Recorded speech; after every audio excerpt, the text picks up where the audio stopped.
चलिए बैठ जाइए सब लोग। रिजल्ट दिया है ना इस बार सबका? सबका है ना? इस बार भी बोलिए ना है ना? अभागल है तो कहां से रहेगा।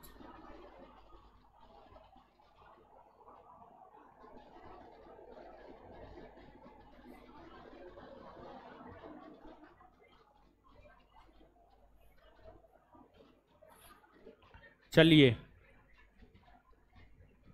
किसका किसका रिजल्ट ना है जी? रिजल्ट में हाथ खड़ा कीजिए तो। हाँ, 2-4 गो है तो ओएमआर में कोई गड़बड़ी की होगी, कुछ ना कुछ तो गड़बड़ी रहा होगा। इतने लोगों का रिजल्ट आया है, हाँ, कुछ लोगों का नहीं आया है, तो इसमें संस्थान का कोई गलती नहीं है, आपका गलती है। तो आपको जो है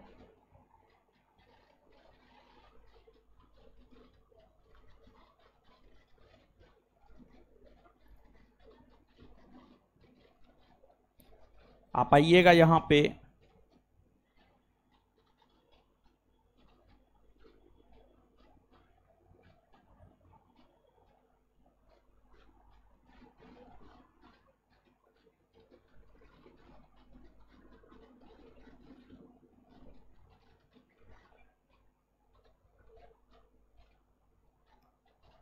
आधुनिक भारतीय इतिहास का जो टेस्ट हुआ है उसी का रिजल्ट है ये।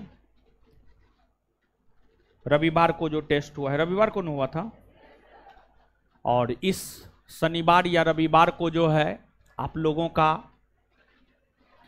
कौन सी का टेस्ट होना है? बायो और इकोनॉमिक्स। सुनिए, हाँ, बायो इकोनॉमिक्स मेन है। अंकित पटेल रैंक 1, 95 राइट है, 5 गो रॉन्ग है। दूसरा स्थान पे है सुधीर कुमार रैंक 2, 93 राइट है, 7 रॉन्ग है। तीसरा स्थान पे 2 लोग हैं, 90 मार्क है, कन्हैया कुमार और पुतुस कुमारी। पुतुस कुमारी कौन है जी? आप हैं, चलिए ठीक है। चौथा स्थान पे भी 2 लोग हैं, रितिका कुमारी, बबलू कुमार। रितिका कुमारी, बबलू कुमार। रितिका कुमारी कौन है? डेट ऑफ बर्थ है 16/12/2001, 16/12/2001। बबलू कुमार कौन है? बबलू कुमार का डेट ऑफ बर्थ है 24/2/2001, 24/2/2001। आप हैं, चलिए ठीक है। खड़ा होते जाइएगा जिनका नाम पुकार रहे हैं। पांचवा स्थान पे 1 लोग है, 88 क्वेश्चन सही किए हैं, 12 गलत है।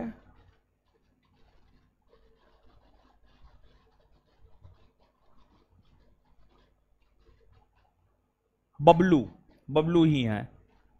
छठा स्थान पे 1 2 3 4 5 6 लोग हैं। छठा स्थान पे 6 लोग हैं जिनको 87 मार्क है।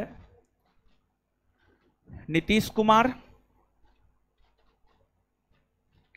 विवेक गुप्ता, नीतीश कुमार, सिंटू कुमार, प्रेरणा कुमारी, ऋतिक कुमार, सम्राट कुमार। एक बार फिर से नाम सुनिएगा, विवेक गुप्ता, नीतीश कुमार, सिंटू कुमार, प्रेरणा कुमारी, ऋतिक कुमार, सम्राट कुमार। और इसमें प्रेरणा कुमारी कौन है? प्रेरणा कौन है जी? आप हैं।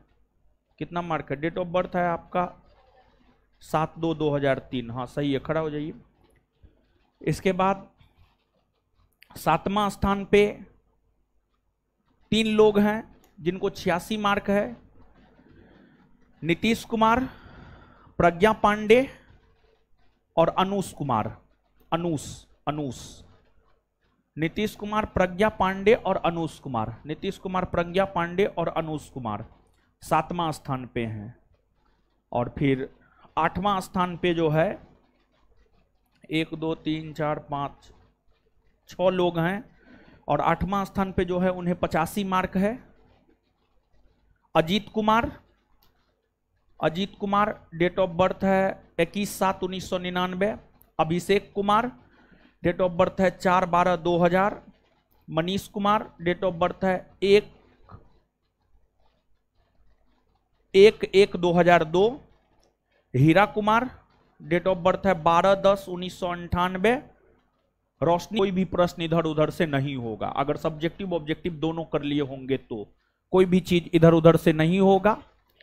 तो कुल मिलाकर के जो है हमको लग रहा है 9-10 में जाने का जरूरत नहीं है, क्योंकि 85 या 85 प्लस में बहुत सारे लोग हैं, और लड़की भी 1 2 3 इसमें आ ही गई होंगी, और लड़का तो जो है वो है ही। कहने का मतलब ये है कि आपको जो है स्पेशली लड़का के लिए, जो लड़की टॉप 10 में आ रही है ओवरऑल में, बहुत बेहतर है। और आप देखिए यहां पर चीजों को समझिए, लड़की लड़का को टक्कर दे रही है। लड़का अगर 92 मार्क ला रहा है तो लड़की भी 92 ला रही है, लड़की भी 90 ला रही है, तो बेहतर है, अच्छा है। और आप लोगों को भी मेहनत करना चाहिए, क्योंकि अब लड़का और लड़की के कटअप में बहुत ज्यादा अंतर नहीं रहता है। अंतर तो रहता ही है, लेकिन फिर भी अब बहुत ज्यादा अंतर नहीं रहता है। आप देखे होंगे कि जो मेरिट लिस्ट आता है उसमें टॉपर अगर पहला स्थान पे, बहुत सारे एग्जाम में लड़की ही टॉप करती है। पढ़ता तो सब वही चीज है जो सिलेबस है, तो कोई भी टॉप कर सकता है, समझ गए। तो एक बार आप लोग जिनका नाम पुकारे हैं आ जाइए, तो आप लोग एक बार स्टेज पर। पिछले टेस्ट में क्या दिए थे? पैसा दिए थे, 100 रुपया का लेते आइए तो हो।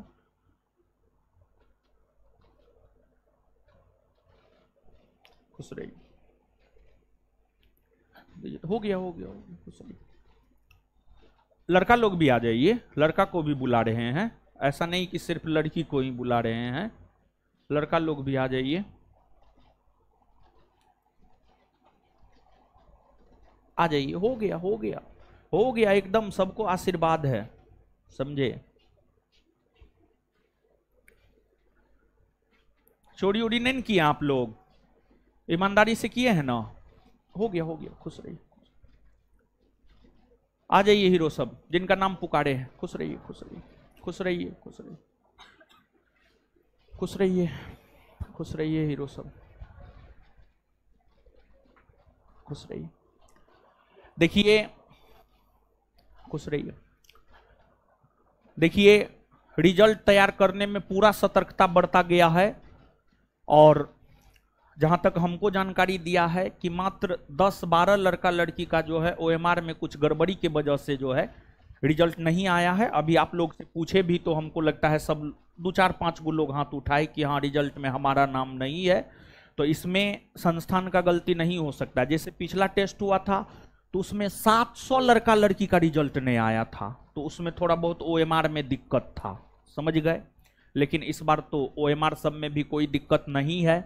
और आप इस बात को समझिए कि ये जो टॉपर हैं, यानी 85 या 85 प्लस है, इन लोगों को मार्क टॉप रैंक में इनका 1 2 3 से लेकर के 8 रैंकिंग तक है, समझ गए। तो आप ही के साथ ये लोग भी पढ़े हैं, आप देखे हैं, आप ही के अगल बगल से उठ करके जो है लोग आए हैं। जब ये लोग टॉप कर सकते हैं तो आप भी कर सकते हैं। बस करने के लिए जो है एक उत्साह चाहिए। देखिए, पढ़ाई की अगर हम लोग बात करें तो पढ़ाई नीरस चीज है, इसमें कोई रस नहीं है, लेकिन फिर भी हम मध्यम वर्गीय लोगों के लिए जो है पढ़ाई के अलावा दूसरा कोई रास्ता भी तो नहीं है। तो इसी वजह से आप सब लोग प्रयास कीजिए कि आप टॉप करें, तभी जाकर के आपका मेरिट में नाम आ पाएगा, तभी जाकर के जो है आप अंतिम रूप से सफल हो पाइएगा, अंतिम रूप से सफल हो पाइएगा। तो इसलिए जो है मेहनत कीजिए और प्रयास कीजिए, सब लोग प्रयास कीजिए टॉप करने का, क्योंकि कंपटीशन का लेवल तो आप देख ही रहे हैं। और मेहनत अब नहीं करेंगे तो मेहनत आप कब करेंगे? कल या परसों जो है पेपर में दिया हुआ था, बिहार पुलिस का 45,000 के आसपास वैकेंसी आने वाला है, और बिहार पुलिस में 2000, सॉरी बिहार दरोगा, बिहार SI में 2000 के आसपास वैकेंसी आना प्रस्तावित है, कभी भी नोटिफिकेशन आ सकता है, कभी भी नोटिफिकेशन आ सकता है। तो मेहनत अब नहीं कीजिएगा तो मेहनत कब कीजिएगा? और अगर अभी आप मेहनत नहीं कीजिएगा तो फिर आगे मेहनत करने का कोई मतलब ही नहीं रह जाता है। तो समय को पहचानिए और मेहनत कीजिए। समझ गए? हम यही बोलेंगे और तो ज्यादा कुछ बोलेंगे नहीं। हमको लगता है इतना में नहीं होगा जी। भेजिए भेजिए भेजिए भेजिए, एक के बार में सबको दे देता हूँ।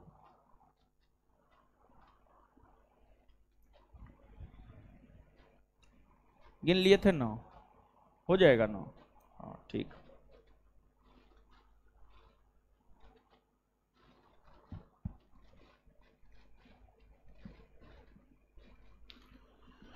चलिए लीजिए।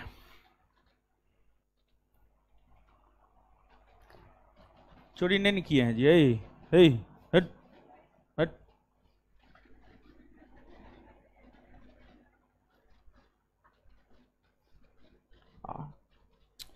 बैग काहे रखती है जी, इसमें किताब कॉपी होगा। थोड़ा साइड होइए, हमको जाने दे। एकदम आशीर्वाद है महाराज,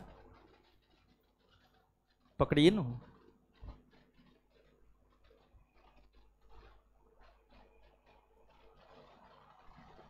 खुश रही खुश रही। हो गया हो गया हो गया, खुश रही।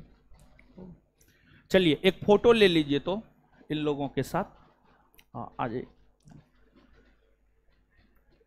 चलिए ऑनलाइन वाले लोग जान लीजिए, जो टॉपर है उसको 94 मार्क है। 94 ना 95? 95 मार्क है। 95 से लेकर 85 तक में 1 to 8। समझ गए? तो चलिए हो गया। एक बार इन लोगों के लिए जोर से ताली बजा दी। आप लोग ताली नहीं बजाए हैं? हाँ, कम से कम टॉप नहीं किए तो दूसरों के लिए ताली भी तो बजाइएगा। चलिए ठीक है, निकलिए सब लोग। हो गया हो गया, अरे हो गया हो गया। चलिए निकलिए निकलिए, खुश रहिए खुश रहिए खुश रहिए। चलिए आप लोग खुश रहिए खुश रहिए खुश रहिए। हाँ एक आध गो होगा, देख लीजिएगा। जो कॉपी या नोट में होगा वो उसको दिए हैं। कहाँ दिए हैं? कहाँ है? अच्छा ठीक है, देख लेंगे। हमको मिलाना है। खुश रहिए खुश रहिए हीरो सब, बस पढ़िए लिखिए मन से। खुश रहिए। ये तो बचिए गया हो पैसा, ठीक है, भले बच गए।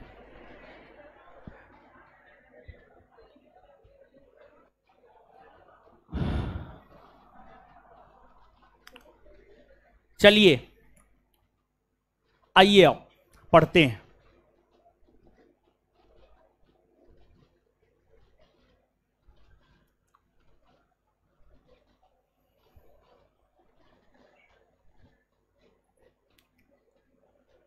आप पिछले बार 10 से 12 बैच में पढ़ती थी जी, ये लड़की 10 से 12 बैच में पढ़ती थी।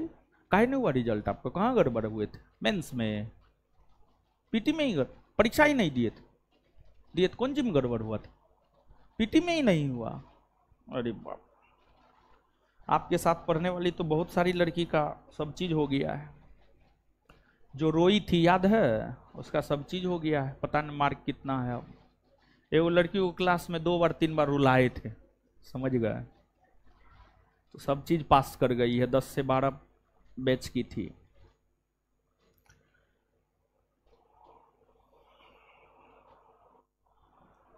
उसको बोल दिए थे मोटी।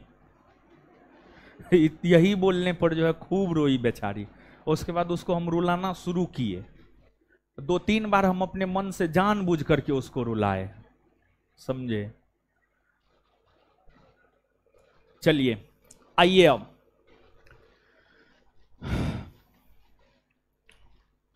तो भारतीय राज्य व्यवस्था शुरू कर चुके हैं और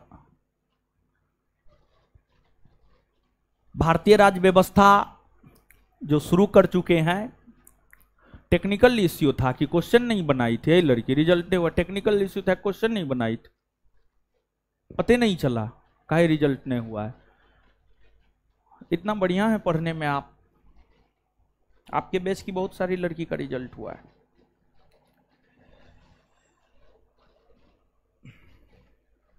चलिए और रिजल्ट काफी शानदार रहा है संस्थान का, समझ गए।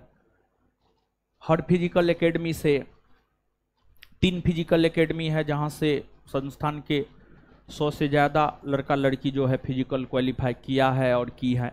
बहुत बेहतर रिजल्ट रहा है और मेरिट भी बनना चाहिए। हॉस्टल के तो उस रोज 30-32 लोग उपस्थित थे, वीडियो तो गया ही होगा हमको लगता है, 2-3 को छोड़ करके बाद बाकी सब 80+ है। तो और कैटेगरी भी है उसमें, तो बहुत सारा चीज है। तो हॉस्टल में तो हमको लगता है सबका मेरिट बनना चाहिए। अब देखिए कितना का बनता है कितना का नहीं बनता है। चलिए आइए पढ़ते हैं। भारतीय राज्य व्यवस्था, और भारतीय राज्य व्यवस्था की अगर हम लोग बात करें तो भारतीय राज्य व्यवस्था में जो पहला चैप्टर है, पहला चैप्टर क्या है आपको? भारत का संवैधानिक इतिहास।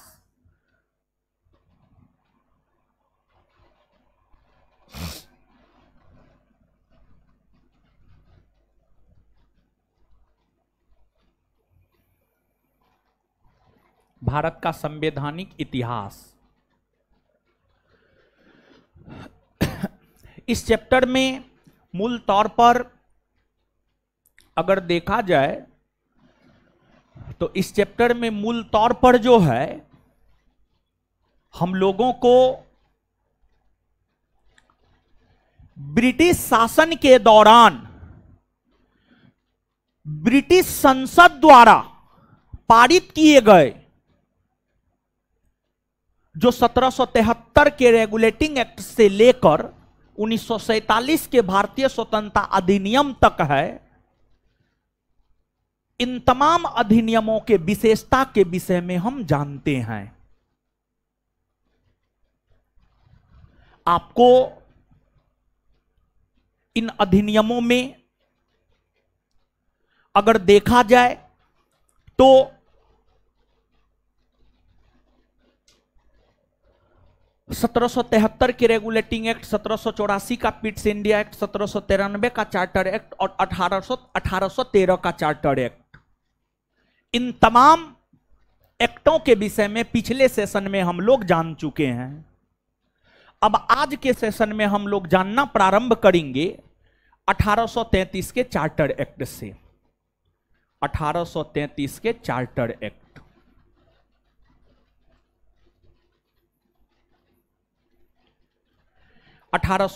के चार्टर एक्ट से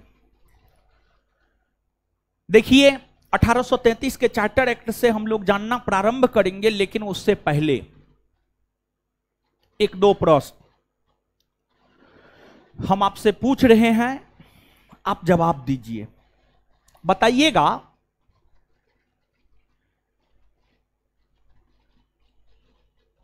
किस एक्ट के तहत गवर्नर जनरल को वीटो का अधिकार दिया गया? 1786 का अमेंडमेंट एक्ट। आगे बताइएगा 1773 के रेगुलेटिंग एक्ट के कमियों को दूर करने के लिए एक्ट ऑफ सेटलमेंट कब लाया गया? 1781 में लाया गया है। बहुत बढ़िया।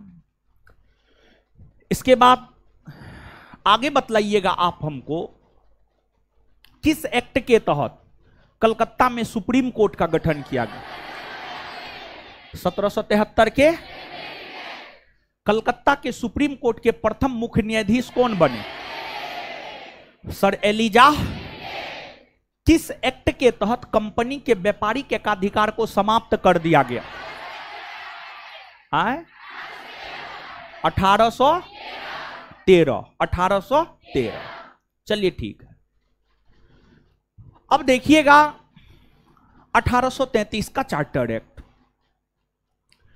1833 के चार्टर एक्ट की कई सारी प्रमुख विशेषताएं हैं। 1833 के चार्टर एक्ट की जो कई सारी प्रमुख विशेषताएं हैं, उसमें 1833 के चार्टर एक्ट की जो कई सारी प्रमुख विशेषताएं हैं, उसमें आपको इस एक्ट की पहली विशेषता यह है कि इस एक्ट के तहत ब्रिटिश ईस्ट इंडिया कंपनी के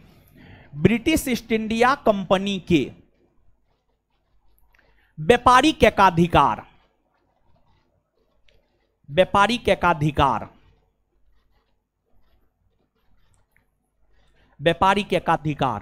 को पूर्णतः समाप्त कर दिया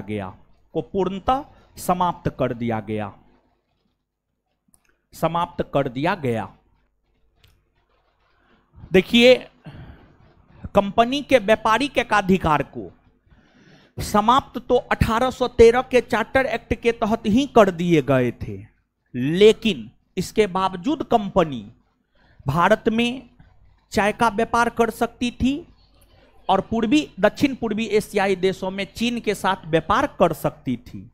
लेकिन 1833 के चार्टर एक्ट के तहत चाय और चीन के संबंध में भी जो व्यापारिक एकाधिकार अंग्रेजी कंपनी को प्राप्त था वो भी समाप्त कर दिया गया, अर्थात कंपनी के व्यापारिक एकाधिकार को पूर्णतः समाप्त कर दिया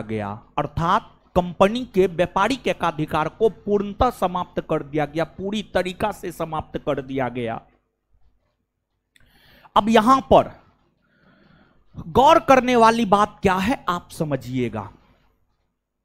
देखिए, अगर प्रश्न सीधे तौर पर यह रहे कि किस एक्ट के तहत कंपनी के व्यापारिक एकाधिकार को समाप्त किया गया, आंसर होगा 1813 का चार्टर एक्ट।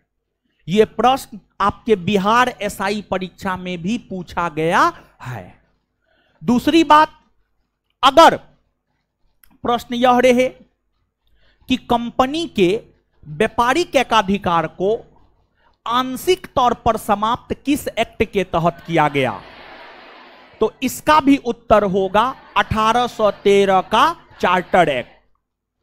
और फिर आगे अगर प्रश्न यह रहता है कि किस एक्ट के तहत कंपनी के व्यापारिक एकाधिकार को पूर्णतः समाप्त कर दिया गया, तो इसका उत्तर हो जाएगा 1833 का चार्टर एक्ट। 1833 का चार्टर एक्ट।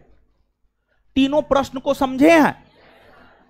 अगर आंशिक तौर पर रहेगा तो उत्तर 1800, पूर्णतः रहेगा 1800, और ना तो आंशिक शब्द रहे और ना ही पूर्णतः शब्द रहे, सीधे सीधे रहे कंपनी के व्यापारिक एकाधिकार को समाप्त किया गया है, तो उत्तर क्या हो जाएगा?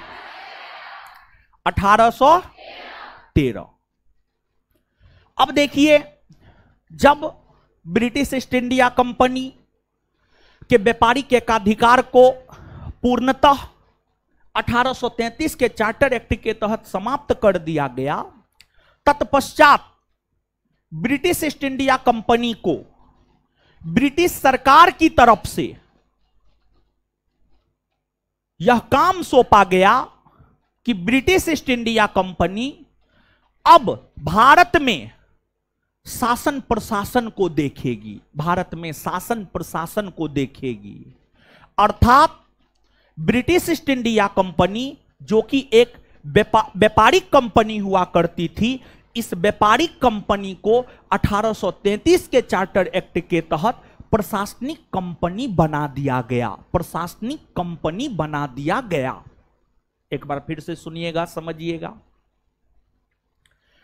1833 के चार्टर एक्ट के तहत कंपनी के व्यापारिक एकाधिकार को पूर्णतः समाप्त कर दिया गया और कंपनी को कहा गया, ब्रिटिश ईस्ट इंडिया कंपनी को कहा गया कि अब यह कंपनी भारत में शासन प्रशासन को देखेगी। अब British east India company Bharat में भारत के शासन प्रशासन को देखेगी। मतलब पहले जो कंपनी भारत में व्यापार कर रही थी वह अब प्रशासनिक कंपनी बन गई। तो जो ब्रिटिश ईस्ट इंडिया कंपनी है, इस कंपनी के विषय में हम लोग कह सकते हैं कि 1833 के चार्टर एक्ट के तहत 1833 के चार्टर एक्ट के तहत ब्रिटिश ईस्ट इंडिया कंपनी एक प्रकार से प्रशासनिक कंपनी बन गई। एक प्रकार से प्रशासनिक कंपनी बन गई, प्रशासनिक कंपनी बन गई। अब देखिएगा, इसी 1833 के चार्टर एक्ट के तहत बंगाल के गवर्नर जनरल का पदनाम बदलकर भारत का गवर्नर जनरल किया गया और इसी एक्ट के तहत भारत के प्रथम गवर्नर जनरल बने Lord William Bentinck. Lord William Bentinck Bharat के प्रथम गवर्नर जनरल बने। और गवर्नर जनरल को जब बंगाल के गवर्नर जनरल को भारत का गवर्नर जनरल बनाया गया तो भारत के गवर्नर जनरल को सभी प्रकार के नागरिक संबंधी अधिकार, सभी प्रकार के सैन्य संबंधी अधिकार गवर्नर जनरल को ही दे दिया गया। भारत के गवर्नर जनरल को ही सभी प्रकार के नागरिक संबंधी अधिकार और सभी प्रकार के सैन्य संबंधी अधिकार जो है आपको दे दिए गए। और आप याद कीजिए, गवर्नर जनरल की अगर हम बात करें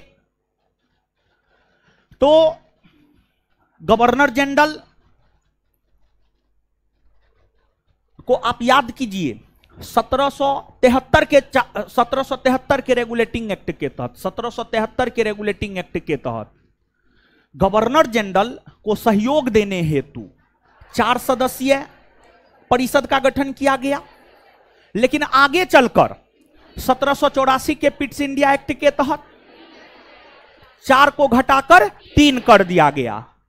फिर से 1833 के चार्टर एक्ट के तहत भारत के गवर्नर जनरल को सहयोग करने के लिए जो 3 सदस्यीय आयोग था या परिषद था, उसको फिर से 4 सदस्यीय आयोग या 4 सदस्यीय परिषद बना दिया गया और चौथे सदस्य के तौर पर विधि सदस्य को शामिल किया गया। चौथे सदस्य के तौर पर विधि सदस्य को शामिल किया गया और प्रथम विधि सदस्य के तौर पर शामिल हुए आपको लॉर्ड मैकाले। तो 1833 के चार्टर एक्ट के तहत ही 1833 के चार्टर एक्ट के तहत ही गवर्नर जनरल को सहयोग करने हेतु चौथे सदस्य के रूप में विधि सदस्य को शामिल किया गया और प्रथम विधि सदस्य के रूप में लॉर्ड मैकाले की नियुक्ति की गई। प्रथम विधि सदस्य के रूप में लॉर्ड मैकाले की नियुक्ति की गई। और इसके बाद जो 1833 का चार्टर एक्ट है, इस एक्ट में ही पहली बार संपूर्ण भारत के लिए एक बजट को लेकर प्रावधान किया गया। यानी पूरे भारतवर्ष के लिए जो है आपको एक बजट होगा, इसको लेकर के प्रावधान 1833 के चार्टर एक्ट में ही जो है आपको किए गए। और 1833 के चार्टर एक्ट में ही दास प्रथा को प्रतिबंधित करने की बात की गई। दास प्रथा को प्रतिबंधित करने की बात की गई, लेकिन उस एक्ट के तहत दास प्रथा प्रतिबंधित हुए नहीं। उस एक्ट के तहत दास प्रथा प्रतिबंधित हुए नहीं, बल्कि दास प्रथा आगे चलकर 1843 ईस्वी में लॉर्ड एलनबरो के द्वारा प्रतिबंधित किया गया। लॉर्ड एलनबरो के द्वारा प्रतिबंधित किया गया। लॉर्ड एलनबरो के द्वारा प्रतिबंधित किया गया। और आपको जब 1833 का चार्टर एक्ट पारित हो रहा था, जब 1833 का चार्टर एक्ट पारित हो रहा था, तो उस एक्ट के पारित होने के समय यह देखा गया कि 1813 के चार्टर एक्ट में जो यह प्रावधान किया गया था कि प्रत्येक वर्ष भारतीय शिक्षा पर 1 लाख रुपये खर्च होंगे, वो रुपया 1813 से 1833 तक खर्च हुआ ही नहीं, क्योंकि विवाद उत्पन्न हो चुका था। कुछ अंग्रेज यह चाहते थे भारतीयों को शिक्षा ब्रिटिश पद्धति से दी जाए और कुछ अंग्रेज यह चाहते थे भारतीयों को शिक्षा भारतीय पद्धति के तहत दी जाए, जिस विवाद को इतिहास में आंग्ल प्राच्य विवाद कहते हैं। और आंग्ल प्राच्य विवाद के निपटारा करने हेतु ही लॉर्ड मैकाले की अध्यक्षता में एक आयोग गठित हुआ और मैकाले आयोग ने आंग्ल प्राच्य विवाद को सुलझाते हुए यह सिफारिश दिया कि भारत में शिक्षा का माध्यम अंग्रेजी को बनाया जाना चाहिए। और फिर 1835 ईस्वी से भारत में शिक्षा का माध्यम अंग्रेजी को बनाया गया। भारत में शिक्षा का माध्यम अंग्रेजी को बनाया गया। समझ गए आप? तो आपको जो 1833 का चार्टर एक्ट है, इसके तहत एक और काम हुए। इसके तहत एक और काम क्या हुए? देखिए, पहले क्या होता था, ब्रिटिश कंपनी के अधीन जो नियुक्तियां होती थी, ब्रिटिश कंपनी के अधीन होने वाली नियुक्तियों में रंग के आधार पर, धर्म के आधार पर, लिंग के आधार पर, जन्म स्थान के आधार पर भेदभाव किया जाता था। लेकिन 1833 के चार्टर एक्ट में यह प्रावधान किया गया कि कंपनी के अधीन होने वाली नियुक्तियों में जन्म, लिंग, जन्म स्थान, लिंग, धर्म, रंग के आधार पर भेदभाव नहीं किया जाएगा, बल्कि योग्यता के आधार पर कंपनी के अधीन कर्मचारियों और अधिकारियों की नियुक्ति की जाएगी। और जब 1833 के चार्टर एक्ट में यह प्रावधान किया गया तो अब भारत के लोग भी धीरे धीरे ब्रिटिश कंपनी में शामिल होने लगे। भारत के लोग भी धीरे धीरे जो है आपको ब्रिटिश कंपनी में शामिल होने लगे। तो ये सभी विशेषता अगर आप देखेंगे तो ये सभी की सभी विशेषता 1833 के चार्टर एक्ट की है। 1833 के चार्टर एक्ट की ये सभी की सभी विशेषताएं हैं। तो अब एक बार 1833 के चार्टर एक्ट को आप पढ़िए। 1833 के चार्टर एक्ट को पढ़िए जल्दी से।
पढ़ लिए, समझ में आया? क्लियर है ना सब बात? अब आगे आइए। तो 1833 के चार्टर एक्ट पारित होने के 20 वर्षों बाद 1853 ईस्वी में एक एक्ट पारित हुआ जिसे 1853 का चार्टर एक्ट कहते हैं। 1853 का चार्टर एक्ट कहते हैं।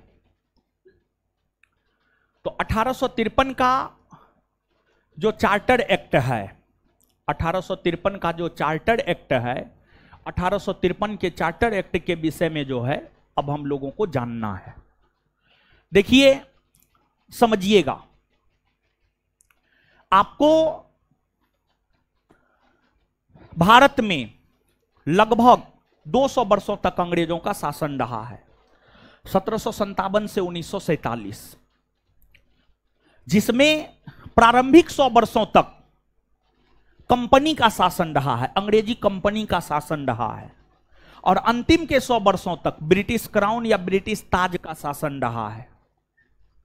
प्रारंभिक 100 वर्षों तक जो कंपनी का शासन रहा है, कंपनी के शासन 1757 से 1857 तक रहे हैं, 1757 से 1857 तक रहे हैं, और कंपनी के शासन के दौरान पारित किए गए सभी अधिनियमों में जो अंतिम अधिनियम माना जाता है वह 1853 का चार्टर एक्ट माना जाता है। 1853 का चार्टर एक्ट माना जाता है। कंपनी के शासन के दौरान 1773 के रेगुलेटिंग एक्ट से लेकर के 1853 के चार्टर एक्ट तक पारित हुए हैं। वहीं आपको जब ब्रिटिश क्राउन या ब्रिटिश ताज के शासन की स्थापना हुई तो ब्रिटिश क्राउन या ब्रिटिश ताज के शासन के दौरान जो है 1858 के भारत परिषद अधिनियम से लेकर के 1947 का भारतीय स्वतंत्रता अधिनियम तक पारित हुआ। मतलब यह जो 1853 का चार्टर एक्ट है, इस 1853 के चार्टर एक्ट की पहली बात यह है कि ब्रिटिश कंपनी के शासन के दौरान पारित होने वाला अंतिम अधिनियम 1853 का चार्टर एक्ट है। और 1853 के चार्टर एक्ट में क्या कहा गया? तो 1853 के चार्टर एक्ट में पहली बात यह कही गई कि 1853 के चार्टर एक्ट में पहली बात यह कही गई कि जब तक महारानी की इच्छा होगी तब तक ब्रिटिश कंपनी का भारत में शासन होगा। इसके बाद इस अधिनियम में ही यह प्रावधान किया गया कि सिविल सेवकों की नियुक्ति हेतु प्रतियोगिता परीक्षा का आयोजन किया जाएगा। सिविल सेवकों की नियुक्ति हेतु प्रतियोगिता परीक्षा का आयोजन किया जाएगा। देखिए, आपको पूरे विश्व की अगर बात की जाए तो पूरे विश्व में सबसे पहले सिविल सेवा प्रतियोगिता परीक्षा प्रारंभ करने वाला पहला देश है आपको चीन। पहला देश है आपको चीन। चीन का अनुसरण करते हुए ही विश्व के अन्य देशों ने, चीन का अनुसरण करते हुए ही विश्व के अन्य देशों ने सिविल सेवा के क्षेत्र में प्रतियोगिता परीक्षा का आयोजन करना प्रारंभ किया। और पहली बार 1853 के चार्टर एक्ट में यह बात कहा गया कि सिविल सेवकों की नियुक्ति हेतु प्रतियोगिता परीक्षा का आयोजन किया जाएगा। आपको इससे पहले सिविल सेवकों की नियुक्ति हेतु प्रतियोगिता परीक्षा का आयोजन नहीं होता था, बल्कि सिविल सेवकों की नियुक्ति बोर्ड ऑफ डायरेक्टर के द्वारा किया जाता था। बोर्ड ऑफ डायरेक्टर, आप याद कीजिए, जब कंपनी का शासन भारत में था तो भारत में दो संस्था शासन प्रशासन को संचालित करने का काम किया करता था। एक था आपको बोर्ड ऑफ डायरेक्टर और दूसरा था आपको बोर्ड ऑफ कंट्रोलर। एक था आपको बोर्ड ऑफ डायरेक्टर और दूसरा था आपको बोर्ड ऑफ कंट्रोलर। तो जो बोर्ड ऑफ डायरेक्टर था वही सिविल सेवकों की नियुक्ति किया करता था। लेकिन 1853 के चार्टर एक्ट में यह प्रावधान किया गया कि अब बोर्ड ऑफ डायरेक्टर सिविल सेवकों की नियुक्ति नहीं करेगा, बल्कि बोर्ड ऑफ डायरेक्टर के स्थान पर सिविल सेवकों की नियुक्ति जो है आपको किया जाएगा प्रतियोगी परीक्षा के माध्यम से। और भारत में प्रतियोगिता परीक्षा का आयोजन हो सके, इसको लेकर 1854 ईस्वी में, इसको लेकर 1854 ईस्वी में लॉर्ड मैकाले की अध्यक्षता में एक कमेटी गठित किया गया। लॉर्ड मैकाले की अध्यक्षता में 1854 ईस्वी में एक कमेटी गठित किया गया, जो कमेटी इस बात पर विचार विमर्श करती कि आखिरकार प्रतियोगिता परीक्षा का आयोजन भारत में कैसे संभव बनाई जा सके। इसके बाद 1853 के चार्टर एक्ट की अगर हम बात करें तो जो 1853 का चार्टर एक्ट है, 1853 के चार्टर एक्ट के तहत, 1853 के चार्टर एक्ट के तहत ही आपको जो है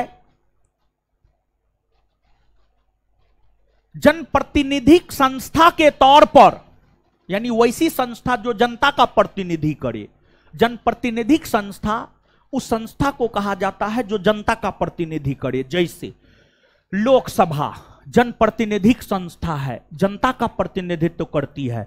विधानसभा जनप्रतिनिधिक संस्था है, विधानसभा भी जनता का प्रतिनिधित्व करती है, विधानसभा भी जनता का प्रतिनिधित्व करती है। तो जो 1853 का चार्टर एक्ट है, उस चार्टर एक्ट में यह प्रावधान किया गया कि जनप्रतिनिधिक संस्था के तौर पर विधान परिषद का गठन किया जाएगा, विधान परिषद का गठन किया जाएगा, और उस विधान परिषद में स्थानीय प्रतिनिधित्व को भी शामिल किया जाएगा। मतलब उस विधान परिषद में भारत के जो स्थानीय लोग हैं उसे भी शामिल किया जाएगा, भारत के जो स्थानीय लोग हैं उसे भी शामिल किया जाएगा। और यहीं से एक प्रकार से कहिए तो भारत लोकतंत्र की ओर धीरे धीरे अग्रसर होना प्रारंभ हुआ, भारत धीरे धीरे लोकतंत्र की ओर अग्रसर होना प्रारंभ हुआ।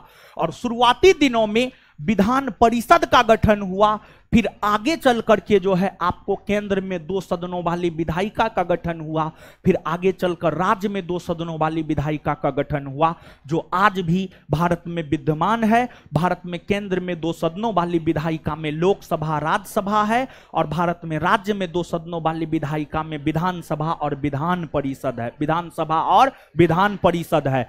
जैसे 1853 के चार्टर एक्ट में केंद्रीय विधान परिषद के गठन की बात की गई। आगे चलकर जब 1919 का भारत शासन अधिनियम आया तो उसमें केंद्र में द्विसदनीय विधायिका को लेकर प्रावधान किया गया, और जब 1935 का भारत शासन अधिनियम आया तो उसमें राज्य में द्विसदनीय विधायिका को लेकर प्रावधान किया गया, उसमें राज्य में द्विसदनीय विधायिका को लेकर प्रावधान किया गया। तो ये सभी के सभी 1853 के चार्टर एक्ट की प्रमुख विशेषता है। और 1853 के बाद 1857 का ईस्वी आता है, ऐसे तो 54, 55, 56, 57, 1857 का ईस्वी आता है। और आप सब लोग जानते हैं 1857 ईस्वी में भारत में सिपाही विद्रोह हुआ, और उस सिपाही विद्रोह के समय भारत में अंग्रेजी कंपनी का शासन था, और कंपनी के शासन के दौरान ही सिपाही विद्रोह हुआ। और जब कंपनी के शासन के दौरान सिपाही विद्रोह हुआ तो अंग्रेजी सरकार को यह लगने लगा कि अब अंग्रेजी कंपनी से भारत का शासन प्रशासन नहीं संभाला जा रहा है, और इसी वजह से ब्रिटिश सरकार ने अंग्रेजी कंपनी से भारत का शासन अपने हाथों में ले लिया, भारत का शासन अपने हाथों में ले लिया। इस प्रकार जो है भारत से कंपनी के शासन का अंत हो गया, और फिर भारत में प्रत्यक्ष तौर पर ब्रिटिश क्राउन या ब्रिटिश ताज के शासन की स्थापना जो है आपको हुई। अब देखिएगा 1857 के विद्रोह के बाद पारित होने वाला जो पहला अधिनियम है, वह पहला अधिनियम है आपको 1858 का भारत परिषद अधिनियम, 1858 का भारत परिषद अधिनियम।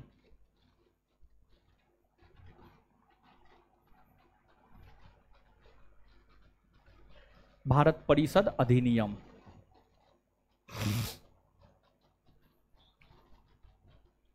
1858 का भारत परिषद अधिनियम, 1858 का भारत परिषद अधिनियम। देखिए 1858 का जो भारत परिषद अधिनियम है, 1858 के भारत परिषद अधिनियम की कई सारी विशेषताएं हैं। एक तो पहली बात यह है कि इस अधिनियम को भारत के शासन को बेहतर बनाने वाला अधिनियम कहा जाता है। यह जो अधिनियम है, इस अधिनियम को भारत के शासन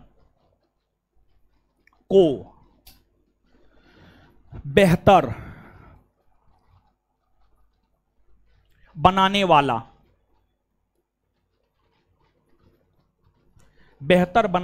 अधिनियम कहा जाता है। बेहतर बनाने वाला अधिनियम कहा जाता है।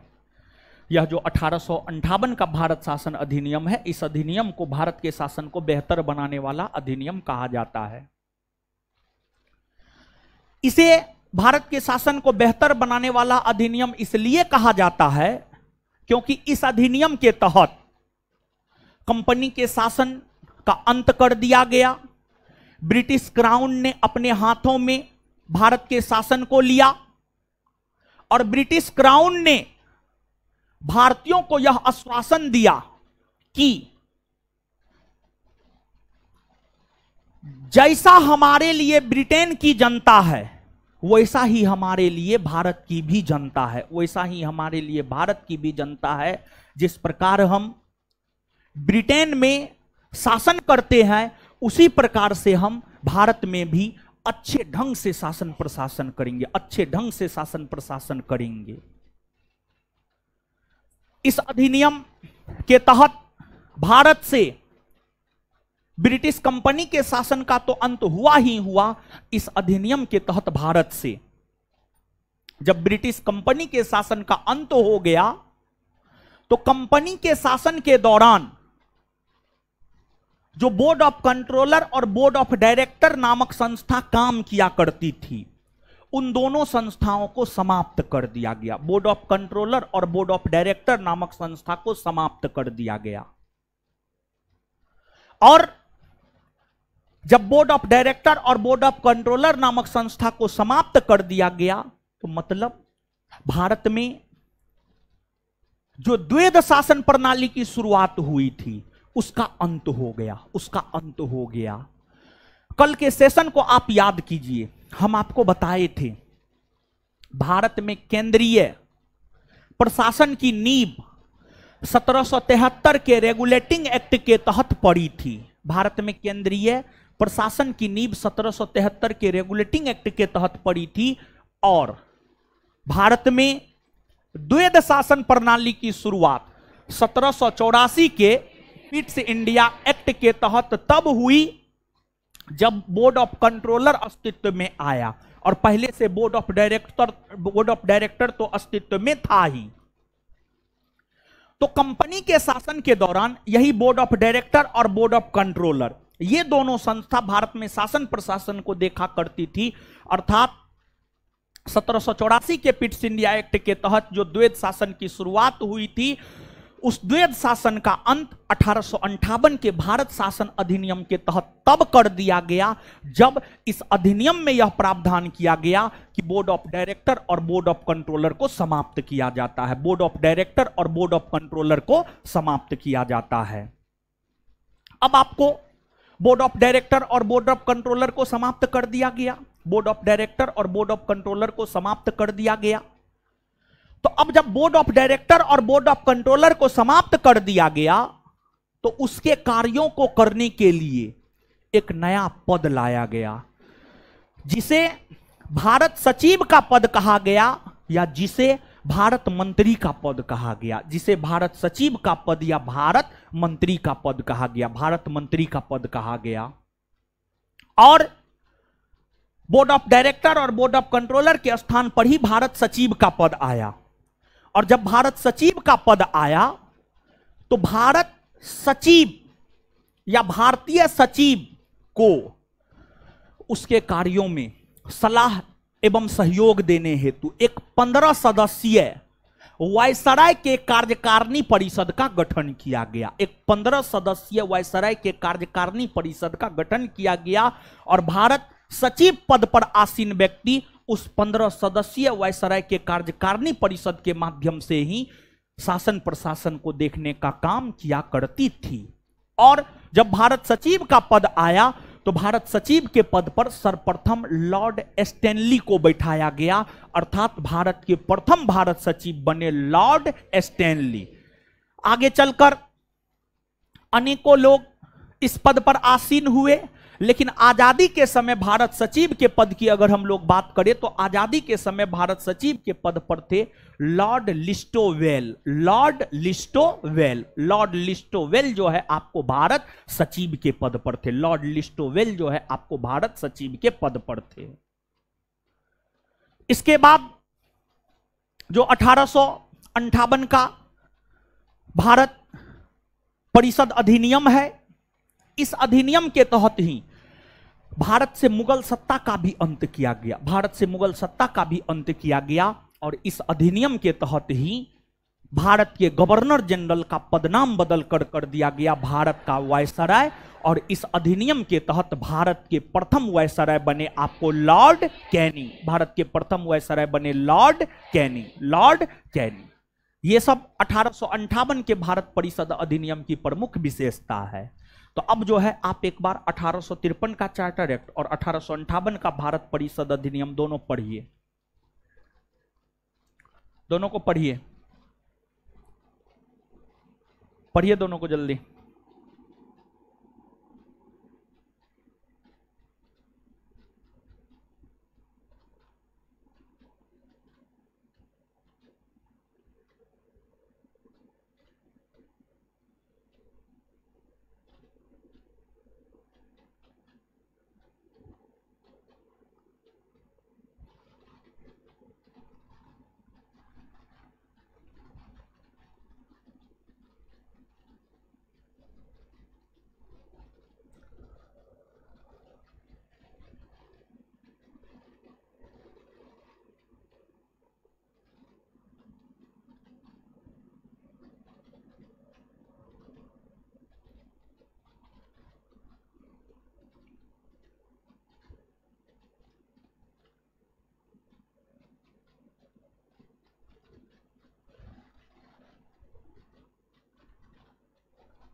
पढ़ लिए।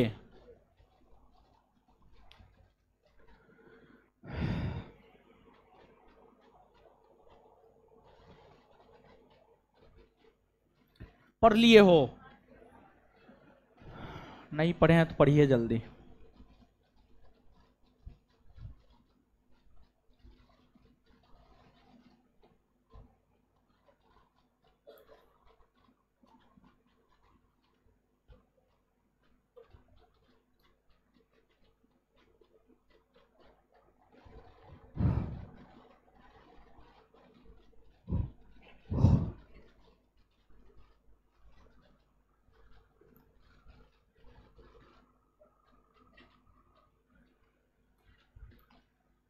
अब आगे आइए।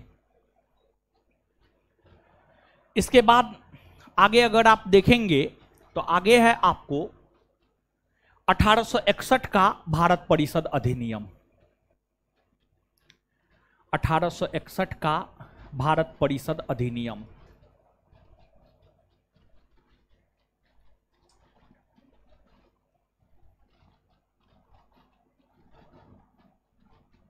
(1861) का भारत परिषद अधिनियम।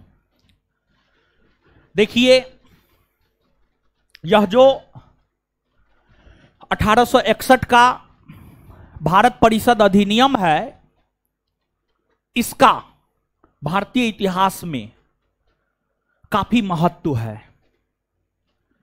इस अधिनियम का भारतीय इतिहास में महत्व होने का कारण यह है कि इस अधिनियम ने भारत में संवैधानिक विकास की व्यवस्था का सूत्रपात किया। संवैधानिक विकास की व्यवस्था का सूत्रपात 1861 के भारत परिषद अधिनियम ने ही किया है। इसका मतलब क्या है? तो इसका मतलब यह है कि अब जो है इस अधिनियम के पारित होने के बाद से जो है, इस अधिनियम के पारित होने से पहले तक भारत के लिए कोई भी कानून ब्रिटेन से ही बनकर आता था, ब्रिटेन से ही बनकर आता था। लेकिन इस अधिनियम में यह प्रावधान किया गया कि विशेष व्यवस्था के रूप में भारत में भी कानूनों का निर्माण किया जा सकता, भारत में भी कानूनों का निर्माण किया जा सकता। विशेष परिस्थिति में भारत में भी कानूनों का निर्माण जो है आपको किया जा सकता है। जैसे एक बात को आप समझिए, सामान्य तौर पर केंद्रीय स्तर पर कानून का निर्माण करने वाली सबसे बड़ी संस्था है संसद, यानी पार्लियामेंट। संसद यानी पार्लियामेंट। पार्लियामेंट के अंतर्गत लोकसभा, राज्यसभा, राष्ट्रपति सब आते हैं। अगर मान लिया जाए लोकसभा राज्यसभा अस्तित्व में ना हो, अगर मान लिया जाए लोकसभा राज्यसभा अस्तित्व में ना हो, अगर मान लिया जाए लोकसभा राज्यसभा अस्तित्व में ना हो, तो इस स्थिति में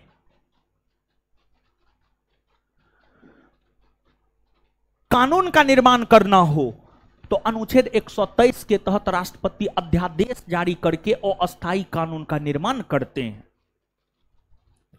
वैसे ही 1861 के भारत परिषद अधिनियम में यह प्रावधान किया गया कि विशेष परिस्थिति में भारत के वायसराय, विशेष परिस्थिति में भारत के वायसराय अध्यादेश जारी कर सकता है। विशेष परिस्थिति में भारत के वायसराय अध्यादेश जारी कर सकता है। और जैसे आज के डेट में राष्ट्रपति द्वारा जारी अध्यादेश अधिकतम 6 माह तक लागू रहता है, वैसे ही 1861 के भारत परिषद अधिनियम के तहत जो वायसराय को अध्यादेश जारी करने का अधिकार दिया गया, उसमें यह भी कहा गया कि वायसराय द्वारा जारी किए गए अध्यादेश अधिकतम 6 माह तक लागू रहेगा। वायसराय द्वारा जारी किए गए अध्यादेश अधिकतम 6 माह तक लागू रहेगा। और यही वजह है कि इस अधिनियम को लेकर हमने यह कहा है कि इस अधिनियम ने भारत में विधि निर्माण के क्षेत्र में संवैधानिक सूत्रपात किया है। मतलब अब कानून का निर्माण, विधि का निर्माण भारत में भी हो सकता था। इसके बाद इस अधिनियम की अगर हम लोग बात करें तो इस अधिनियम के तहत ही भारत में मंत्रिमंडलीय व्यवस्था या कैबिनेट प्रणाली या पोर्टफोलियो प्रणाली की शुरुआत हुई मानी जाती है। इस अधिनियम के तहत ही भारत में मंत्रिमंडलीय व्यवस्था, कैबिनेट प्रणाली या पोर्टफोलियो प्रणाली की शुरुआत हुई मानी जाती है। पोर्टफोलियो प्रणाली की शुरुआत हुई मानी जाती है। आपको क्या है मंत्रिमंडलीय व्यवस्था या कैबिनेट व्यवस्था? देखिए, जैसे वर्तमान में एक प्रधानमंत्री होते हैं, प्रधानमंत्री अलग अलग विभाग, अलग अलग कैबिनेट मंत्री को देने का काम करते हैं, और वो कैबिनेट मंत्री उस विभाग को लेकर जो है अपना काम करते हैं। तो उस समय कहा गया कि प्रशासन के शीर्ष पर वायसराय होगा, प्रशासन के शीर्ष पर वायसराय होगा, लेकिन वायसराय काम करने के लिए अलग अलग विभाग अलग अलग मंत्रियों को देगा, अलग अलग लोगों को देगा, काम करने के लिए अलग अलग विभाग अलग अलग मंत्रियों को देगा, अलग अलग लोगों को देगा। यही मंत्रिमंडलीय व्यवस्था या कैबिनेट प्रणाली या पोर्टफोलियो प्रणाली कहते हैं, जो आज भी भारत में विद्यमान है, जो आज भी भारत में अस्तित्व में है। आज देखिए आप, मोदी जी प्रधानमंत्री बन गए हैं, प्रशासन के शीर्ष पर मोदी जी हैं, और अपने सहयोगियों को अलग अलग मंत्रालय दे दिए हैं। जैसे कि किसी को रक्षा मंत्रालय दे दिए हैं, किसी को वित्त मंत्रालय, किसी को गृह मंत्रालय, किसी को कृषि मंत्रालय, किसी को शिक्षा मंत्रालय, किसी को रेलवे मंत्रालय। हर मंत्री को जो है अलग अलग मंत्रालय देने का जो है आपको काम किया गया है। यही तो कैबिनेट प्रणाली या मंत्रिमंडलीय प्रणाली या संविभागीय प्रणाली है। इस कैबिनेट प्रणाली, मंत्रिमंडलीय प्रणाली या पोर्टफोलियो प्रणाली की शुरुआत 1861 के भारत परिषद अधिनियम से हुई मानी जाती है। इसके बाद जैसे आज वर्तमान में राज्यसभा में 12 सदस्यों का मनोनयन राष्ट्रपति के द्वारा किया जाता है, साहित्य, कला, विज्ञान, समाज सेवा के क्षेत्र से। फिर विधान परिषद में 1/6 भाग सदस्यों का मनोनयन राज्यपाल के द्वारा किया जाता है। तो इस अधिनियम में यह प्रावधान किया गया था कि जो केंद्रीय विधान परिषद का गठन किया गया है, उस केंद्रीय विधान परिषद में सदस्यों को मनोनीत भी किया जा सकता है, सदस्यों को मनोनीत भी किया जा सकता है। और 1861 के भारत परिषद अधिनियम के तहत लॉर्ड कैनिंग ने 3 भारतीयों को केंद्रीय विधान परिषद में मनोनीत करने का काम किया। और लॉर्ड कैनिंग ने जो 3 भारतीयों को केंद्रीय विधान परिषद में मनोनीत करने का काम किया, उसमें बनारस के राजा, पटियाला के महाराज और sir Dinkar Rao. Lord Canning ने बनारस के राजा, पटियाला के महाराज और सर दिनकर राव, इन तीनों को केंद्रीय विधान परिषद में मनोनीत करने का काम लॉर्ड कैनिंग ने किया। और लॉर्ड कैनिंग ने यह काम 1861 के भारत परिषद अधिनियम के तहत ही किया। और आपको 1861 के भारत परिषद अधिनियम में ही यह भी प्रावधान किया गया था कि राज्यों में विधान परिषद के गठन किए जाएंगे।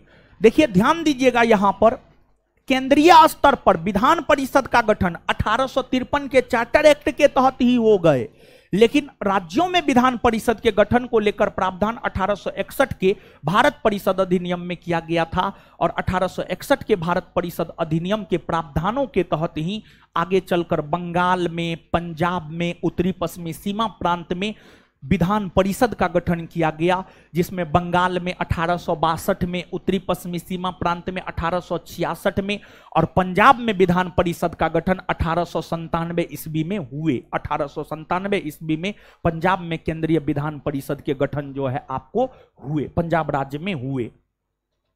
ये सभी 1861 के भारत परिषद अधिनियम की विशेषता है। आगे चलकर वर्ष 1885 ईस्वी में कांग्रेस की स्थापना हुई। और वर्ष 1885 ईस्वी में जब कांग्रेस की स्थापना हुई, तो कांग्रेस ने स्थापना के समय ही यह तय कर लिया था कि प्रत्येक वर्ष दिसंबर माह के अंतिम सप्ताह के अंतिम 3 दिवस में कांग्रेस का वार्षिक अधिवेशन होगा। और फिर कांग्रेस के वार्षिक अधिवेशन होने लगे।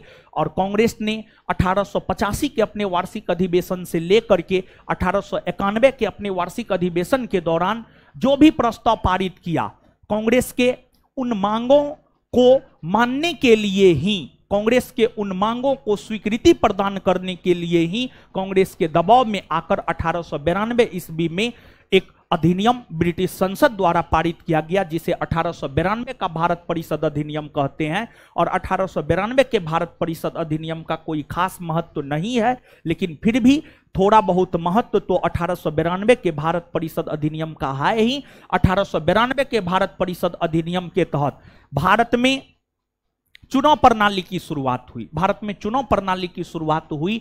और अगर चुनाव की हम लोग बात करें तो चुनाव भारत में दो प्रकार से होते हैं, एक प्रत्यक्ष और एक अप्रत्यक्ष।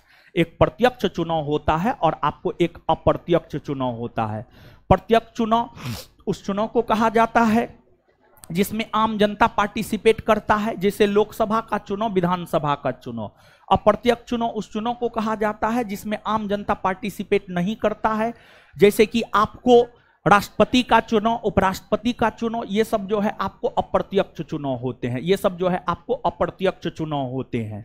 और आपको 1892 के भारत परिषद अधिनियम के तहत भारत में अप्रत्यक्ष निर्वाचन प्रणाली की शुरुआत हुई। और साथ ही साथ इस अधिनियम के तहत केंद्रीय विधान परिषद के सदस्यों को प्रश्न पूछने का अधिकार दिया गया, बजट पर बहस करने का अधिकार दिया गया। ये तमाम अधिकार केंद्रीय विधान परिषद के सदस्यों को 1892 के भारत परिषद अधिनियम के तहत दिए गए। लेकिन ध्यान रहे कि अनुपूरक प्रश्न नहीं पूछ सकता था, बजट के ऊपर मतदान नहीं कर सकता था। लेकिन आगे चल करके अनुपूरक प्रश्न भी पूछने का अधिकार दिया गया और आगे चल करके जो है बजट के ऊपर मतदान करने का भी अधिकार दिया गया। और भारत में बजट की अगर आप बात करेंगे तो आप सब लोग जानते हैं, क्योंकि हमने आपको बतलाया है, इतिहास पढ़ाते हुए हमने आपको बतलाया है कि भारत में पहली बार जो बजट पेश हुआ है, भारत में पहली बार बजट पेश 1860 ईस्वी में हुआ है। और 1860 ईस्वी में बजट पेश किया गया था जेम्स विल्सन के द्वारा। 1860 ईस्वी में बजट पेश किया गया था जेम्स विल्सन के द्वारा। जेम्स विल्सन के द्वारा जो है 1860 ईस्वी में आपको बजट पेश किए गए थे। और वही बजट पर बोलने का अधिकार केंद्रीय विधान परिषद के सदस्यों को 1892 के भारत परिषद अधिनियम के तहत दिए गए, लेकिन मतदान करने का अधिकार जो है नहीं दिया गया। बजट के ऊपर मतदान करने का अधिकार विधान परिषद के सदस्यों को 1909 के भारत शासन अधिनियम के तहत मिला था। तो आगे हम लोग 1909 के भारत शासन अधिनियम को जानने जा रहे हैं। और ध्यान दीजिएगा, इस चैप्टर में अगर सबसे ज्यादा महत्वपूर्ण है तो अब जो पढ़ाने जा रहे हैं वो सबसे ज्यादा महत्वपूर्ण है इस चैप्टर में। मतलब 1909 का भारत शासन अधिनियम, 1919 का भारत शासन अधिनियम और 1935 का भारत शासन अधिनियम। इस चैप्टर के ये तीन अधिनियम परीक्षा के लिहाज से सबसे ज्यादा महत्वपूर्ण है। और अगर प्रश्न आता है इस चैप्टर से तो सामान्य तौर पर इन्हीं तीन अधिनियमों से प्रश्न आने की पूरी संभावना होती है, पूरी की पूरी संभावना होती है। तो अब इस चैप्टर के सबसे महत्वपूर्ण अधिनियमों के विषय में जो है आगे हम लोग जानने जा रहे हैं। अब एक बार जो है आप 1861 और 1892 को पढ़ लीजिए, फिर आएंगे पढ़ाएंगे आपको 1892 के बारे में। जल्दी पढ़िए।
पढ़ लिए।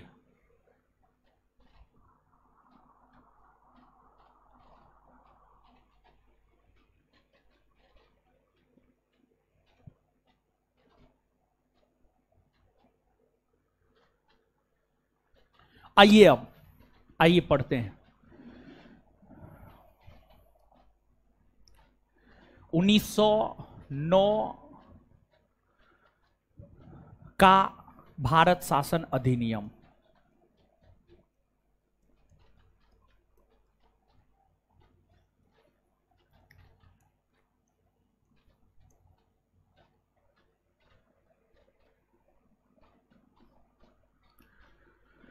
देखिए 1909 का भारत शासन अधिनियम, जो 1909 का भारत शासन अधिनियम है, इसे हम लोग मार्ले मिंटो एक्ट भी कहते हैं। इस अधिनियम को हम लोग मार्ले मिंटो एक्ट भी कहते हैं। मार्ले मिंटो एक्ट भी कहते हैं। मार्ले मिंटो एक्ट भी इस अधिनियम को हम लोग कहते हैं। देखिए आपको यह जो अधिनियम है 1909 का भारत शासन अधिनियम, इसे मार्ले मिंटो एक्ट इसलिए कहते हैं क्योंकि इस अधिनियम को बनाने में उस समय के भारत सचिव लॉर्ड मार्ले और उस समय के भारतीय वायसराय लॉर्ड मिंटो दोनों का योगदान रहा था। और दोनों के सहयोग से ही यह अधिनियम पारित हो पाया था। दोनों के सहयोग से ही यह अधिनियम पारित हो पाया था। यही वजह है कि इस अधिनियम को यानी 1909 के भारत शासन अधिनियम को मार्ले मिंटो एक्ट भी कहते हैं। जैसे गुप्त कमेटी के सिफारिश पर 1773 का रेगुलेटिंग एक्ट पारित हुआ था, उसी प्रकार से जॉर्ज अरुंडेल समिति के सिफारिश पर 1909 का भारत शासन अधिनियम पारित हुआ था। जॉर्ज अरुंडेल समिति के सिफारिश पर जो है आपको 1909 का भारत शासन अधिनियम पारित हुआ था। और यह जो अधिनियम है, इस अधिनियम के पारित होने के समय जो ब्रिटेन के प्रधानमंत्री थे, ब्रिटेन के प्रधानमंत्री हुआ करते थे एच एच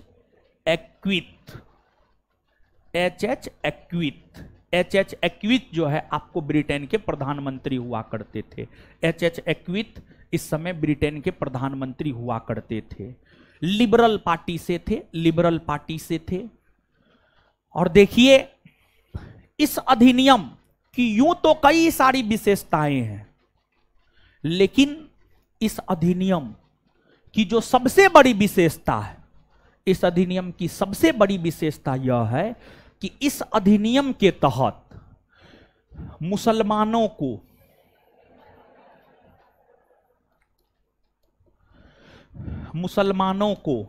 पृथक निर्वाचन मुसलमानों को पृथक निर्वाचन का अधिकार दिया गया। मुसलमानों को पृथक निर्वाचन का अधिकार दिया गया। यह इस अधिनियम की सबसे बड़ी विशेषता है। अब मुसलमानों को पृथक निर्वाचन का अधिकार दिया गया, इसका क्या मतलब है? मुसलमानों को पृथक निर्वाचन का अधिकार दिया गया, इसका क्या मतलब है आप समझिएगा। देखिए सबसे पहली बात, एक बात बताइए, आज के डेट में लोकसभा का चुनाव हो या विधानसभा का चुनाव, कोई भी चुनाव हो, क्या हिंदुओं के लिए अलग चुनाव होता है और मुसलमानों के लिए अलग चुनाव होता है? नहीं। आज के डेट में हिंदुओं के लिए अलग चुनाव नहीं होते हैं, मुसलमानों के लिए अलग चुनाव नहीं होते हैं, बल्कि सभी के लिए एक साथ चुनाव होते हैं। जैसे हाल फिलहाल में 19 अप्रैल 2024 से 1 जून 2024 के बीच में 18वीं लोकसभा का चुनाव संपन्न हुआ है। सभी संप्रदाय के लोगों के लिए एक साथ ही चुनाव संपन्न हुए। सभी संप्रदाय के लोगों के लिए एक साथ ही जो है आपको चुनाव संपन्न हुए, एक साथ ही चुनाव संपन्न हुए। यह वर्तमान स्थिति है। लेकिन हां, जो एससी एसटी है, जो अल्पसंख्यक समुदाय में आते हैं, उनके लिए सीट आरक्षित है कि हां एससी और एसटी के लिए इतना सीट आरक्षित होगा। जैसे लोकसभा के चुनाव में एससी के लिए 84 सीट, एसटी के लिए 47 सीट। एससी के लिए 84 सीट और एसटी के लिए जो है आपको 47 सीट आरक्षित है। वो अलग चीज है, आरक्षण अलग चीज है। लेकिन यहां पर अब आप समझिएगा, मुसलमानों को पृथक निर्वाचन का अधिकार जो 1909 के भारत शासन अधिनियम के तहत दिए गए हैं, इसका मतलब क्या है? देखिए, पृथक निर्वाचन, पृथक, पृथक का मतलब होता है अलग अलग, पृथक का मतलब होता है अलग अलग, और निर्वाचन का मतलब होता है चुनाव। पृथक, पृथक का मतलब होता है अलग अलग, और निर्वाचन का मतलब होता है चुनाव। निर्वाचन का मतलब क्या होता है? चुनाव। निर्वाचन का मतलब चुनाव होता है। मतलब इस अधिनियम के तहत यह प्रावधान किया गया कि मुसलमानों के लिए अलग चुनाव होंगे, और मुसलमानों के लिए जो अलग चुनाव होंगे, उस चुनाव में उम्मीदवार भी मुसलमान होगा और मतदाता भी मुसलमान होगा। क्या अभी ऐसा होता है? क्या अभी ऐसा होता है कि उम्मीदवार भी मुसलमान और मतदाता भी मुसलमान? ऐसा होता है? नहीं होता है। लेकिन 1909 के भारत शासन अधिनियम में यह प्रावधान किया गया कि उम्मीदवार भी मुसलमान होंगे और मतदाता भी मुसलमान होंगे। उम्मीदवार भी मुसलमान होंगे और मतदाता भी मुसलमान होंगे। मतलब एक प्रकार से कहिए तो हिंदू और मुसलमानों के बीच मतभेद उत्पन्न करने को लेकर यह प्रावधान किया गया। मतलब पृथक निर्वाचन, मतलब वैसी चुनाव जिसमें हर धर्म के लिए अलग अलग चुनाव होंगे। जिस धर्म के लिए चुनाव होंगे उसी धर्म के उम्मीदवार होंगे और उसी धर्म के मतदाता होंगे। उसी धर्म के उम्मीदवार होंगे, उसी धर्म के मतदाता होंगे। इसी को कहा गया आपको पृथक निर्वाचन। इसी को क्या कहा गया आपको? पृथक निर्वाचन। पृथक निर्वाचन कहा गया। तो मुसलमानों को पृथक निर्वाचन का अधिकार 1909 के भारत शासन अधिनियम के तहत दिए गए। और मतलब एक प्रकार से कहिए तो संप्रदाय के आधार पर चुनाव की शुरुआत हुई। संप्रदाय के आधार पर चुनाव की शुरुआत हुई। संप्रदाय मतलब धर्म के आधार पर। संप्रदाय, संप्रदाय या धर्म दोनों एक ही बात है। संप्रदाय के आधार पर चुनाव की शुरुआत हुई। आपके बिहार एसआई का पूछा हुआ क्वेश्चन है कि किस अधिनियम के तहत भारत में सांप्रदायिक निर्वाचन की शुरुआत हुई मानी जाती है? तो भारत में सांप्रदायिक निर्वाचन की शुरुआत 1909 के भारत शासन अधिनियम के तहत हुई मानी जाती है। तो भारत में सांप्रदायिक निर्वाचन की शुरुआत हुई, और भारत में सांप्रदायिक निर्वाचन को शुरू करवाने में मिंटो का, भारतीय वायसराय मिंटो द्वितीय का, भारतीय वायसराय मिंटो द्वितीय का सबसे बड़ा योगदान रहा है। मिंटो द्वितीय का सबसे बड़ा योगदान रहा है, और यही वजह है कि भारतीय वायसराय मिंटो द्वितीय को भारत में सांप्रदायिक निर्वाचन का जनक माना जाता। भारत में सांप्रदायिक निर्वाचन का जनक माना जाता है। और आपके बिहार एसआई का ही यह भी पूछा हुआ क्वेश्चन है कि भारत में सांप्रदायिक निर्वाचन का जनक किसे माना जाता है? तो भारत में सांप्रदायिक निर्वाचन का जनक लॉर्ड मिंटो द्वितीय को माना जाता है। और आपके बिहार एसआई परीक्षा में इस अधिनियम से आज तक 3 प्रश्न पूछा है। तीनों प्रश्न हम आपको बोल रहे हैं, ध्यान से आप सुनिए। क्वेश्चन बैंक में जाकर के आप देख लीजिएगा, आपको मिल जाएगा। पहला प्रश्न, 1909 के भारत शासन अधिनियम को और किस नाम से जानते हैं? दूसरा प्रश्न, किस अधिनियम के तहत भारत में सांप्रदायिक निर्वाचन की शुरुआत हुई है? तीसरा प्रश्न, भारत में सांप्रदायिक निर्वाचन का जनक किसे माना जाता है। ये तीनों प्रश्न आपके बिहार एसआई परीक्षा का पूछा हुआ है। और जब आपको मुसलमानों को पृथक निर्वाचन का अधिकार दे दिया गया, इस बात को मार्ले और मिंटो भी भली भांति समझता था कि हम क्या किए हैं, हम किए क्या हैं। इस बात को मार्ले मिंटो भी भली भांति समझता था। और इस अधिनियम के तहत जब मुसलमानों को पृथक निर्वाचन का अधिकार दिया गया, तो मिंटो ने मार्ले के नाम से खत लिखा। मिंटो ने मार्ले के नाम से खत लिखा और उस खत में यह लिखा कि हम लोगों ने तो मुसलमानों को पृथक निर्वाचन का अधिकार देकर नाग के मुंह में दांत बो दिए हैं, नाग के मुंह में दांत बो दिए हैं, और इसका परिणाम बहुत भीषण होगा, इसका परिणाम बहुत भीषण होगा। इस बात को ये दोनों भी समझता था, और इसी वजह से मिंटो ने मार्ले के नाम खत लिखकर यह कहा कि हम लोगों ने मुसलमानों को पृथक निर्वाचन का अधिकार देकर के जो है नाग के मुंह में दांत बो दिया है। और सांप नाग की अगर हम बात करें तो नाग एक प्रकार का सांप होता है, सांपे ना होता है, हाँ सांप होता है। और सांप जो है काटता है तो काटता तो दांत से ही है। सांप के दांत में जहर होता है, समझ गए, जहर होता है।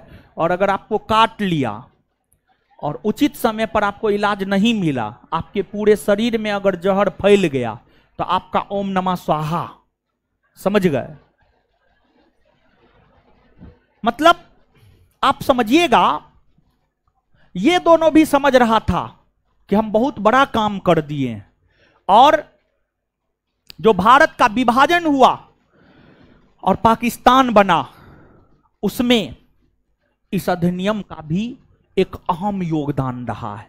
भारत के विभाजन और पाकिस्तान के निर्माण में इस अधिनियम का भी एक अहम योगदान जो है आपको रहा है। अब आपको इस अधिनियम की आलोचना के.एम. मुंशी ने किया, आर.सी. मजूमदार ने किया, महात्मा गांधी ने किया। के.एम. मुंशी ने तो यह कहा कि इस अधिनियम ने भारत में उभरते हुए लोकतंत्र का गला घोंट दिया। फिर इस अधिनियम को लेकर महात्मा गांधी ने यह कहा कि यह अधिनियम भारतीय लोकतंत्र का सर्वनाश कर दिया। फिर आर.सी. मजूमदार ने कहा कि यह चंद्रमा के चांदनी जैसा है, यह चंद्रमा के चांदनी जैसा है। उनके कहने का मतलब यह था कि यह अधिनियम तो देखने में बहुत खूबसूरत लग रहा है, लेकिन आंतरिक तौर पर यह अधिनियम बड़ी खतरनाक है। आंतरिक तौर पर यह अधिनियम बहुत ही ज्यादा खतरनाक है। उनके कहने का मतलब जो है आपको ये था। आपको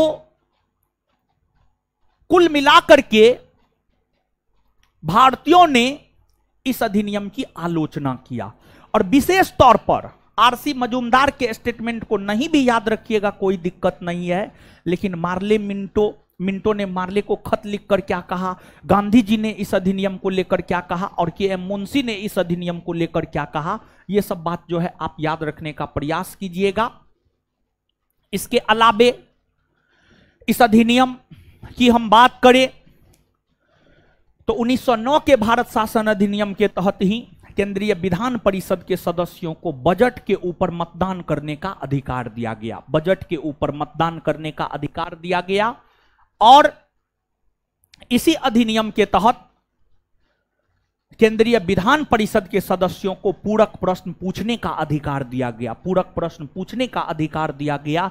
और इसी 1909 के भारत शासन अधिनियम की हम बात करें तो इसी 1909 के भारत शासन अधिनियम के तहत जो है आपको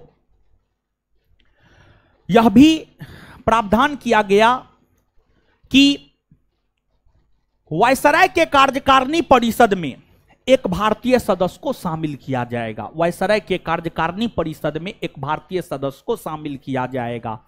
और 1909 के भारत शासन अधिनियम के तहत ही वायसराय के कार्यकारिणी परिषद में शामिल होने वाला प्रथम भारतीय बना sir Satyendra Prasad Sinha. Sir Satyendra Prasad Sinha viceroy के कार्यकारिणी परिषद में शामिल होने वाले प्रथम भारतीय बने 1909 के भारत शासन अधिनियम के तहत। ये सभी 1909 के भारत शासन अधिनियम की प्रमुख विशेषता है। 1909 के भारत शासन अधिनियम पारित होने के ठीक 10 वर्षों बाद 1919 ईस्वी में एक अधिनियम आया जिसे 1919 का भारत शासन अधिनियम कहते हैं।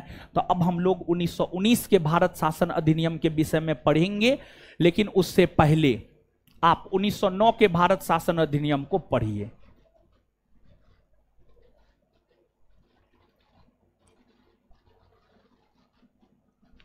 पढ़िए इसको जल्दी।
पढ़ लिए।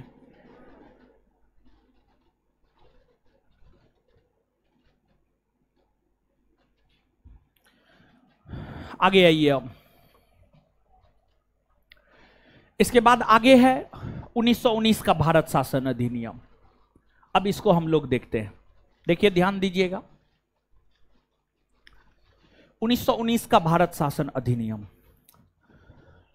1919 का जो भारत शासन अधिनियम है, इस अधिनियम को बनाने में इस समय के भारतीय वायसराय लॉर्ड चेम्सफोर्ड और लॉर्ड मॉन्टेग्यू, जो कि भारत सचिव के पद पर थे, इस समय के भारत सचिव लॉर्ड मॉन्टेग्यू और भारतीय वायसराय लॉर्ड चेम्सफोर्ड, दोनों ने मिल करके 1919 के भारत शासन अधिनियम को बनाया है। यही वजह है कि 1919 के भारत शासन अधिनियम को हम लोग मॉन्टेग्यू चेम्सफोर्ड सुधार अधिनियम भी कहते हैं।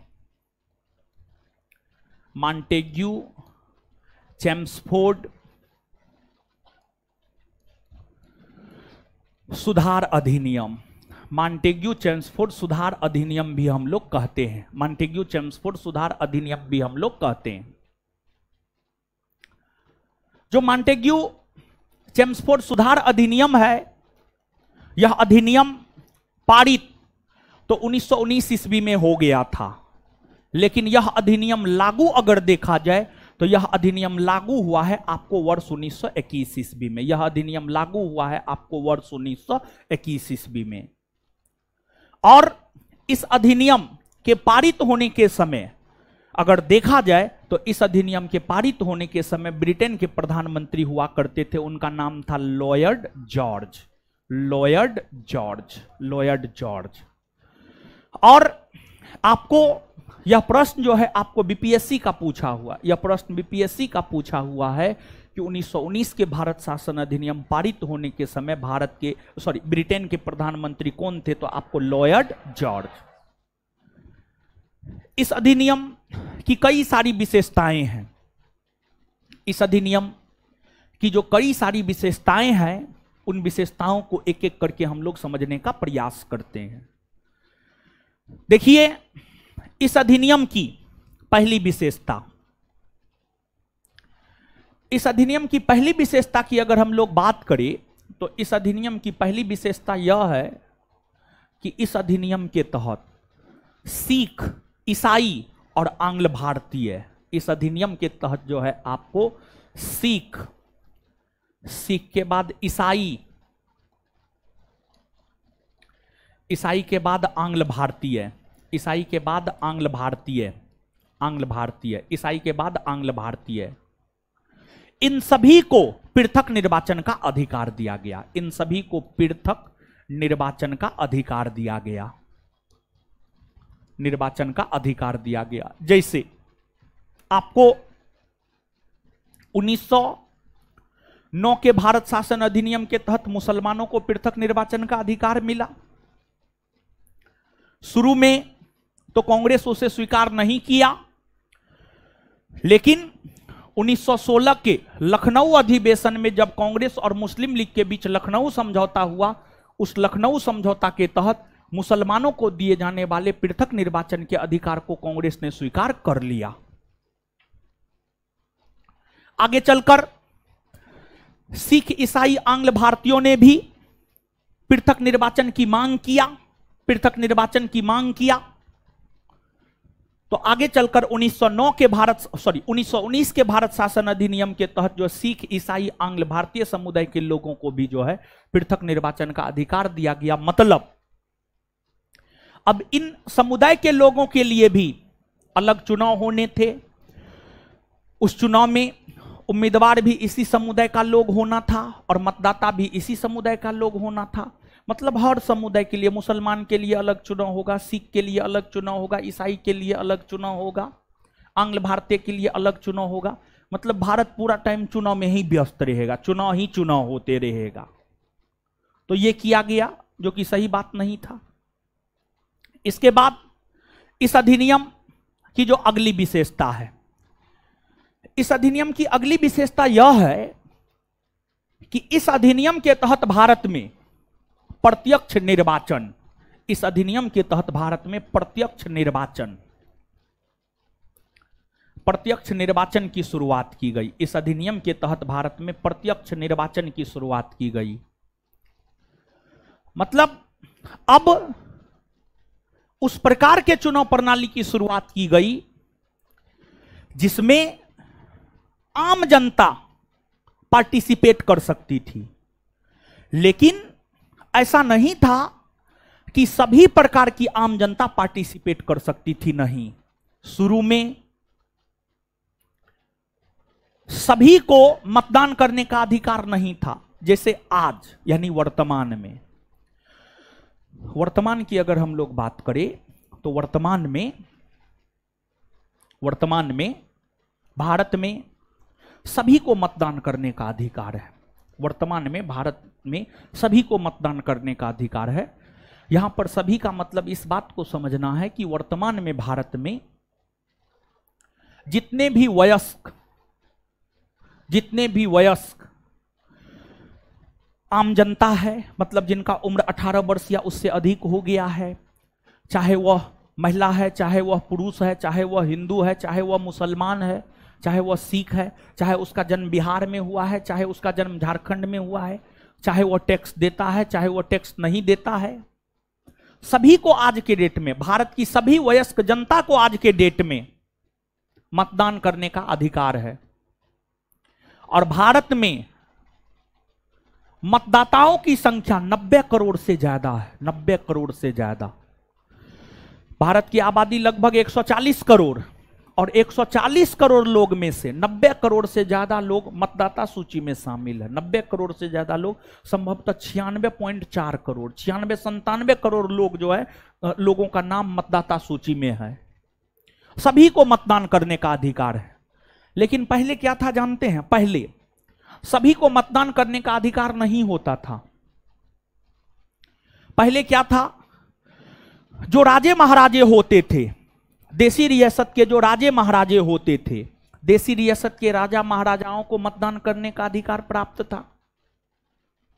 फिर आपको जो बड़े उद्योगपति होते थे, जो बड़े बड़े जमींदार होते थे, जो अंग्रेजी सरकार को टैक्स दिया करता था, उन्हीं सब लोगों को सिर्फ और सिर्फ मतदान करने का अधिकार होता था। और पहले तो महिलाओं को मतदान करने का अधिकार था ही नहीं। महिलाओं को मतदान करने का अधिकार था ही नहीं। और ऐसा नहीं कि भारत में ही सिर्फ शुरू में महिलाओं को मतदान करने का अधिकार नहीं था।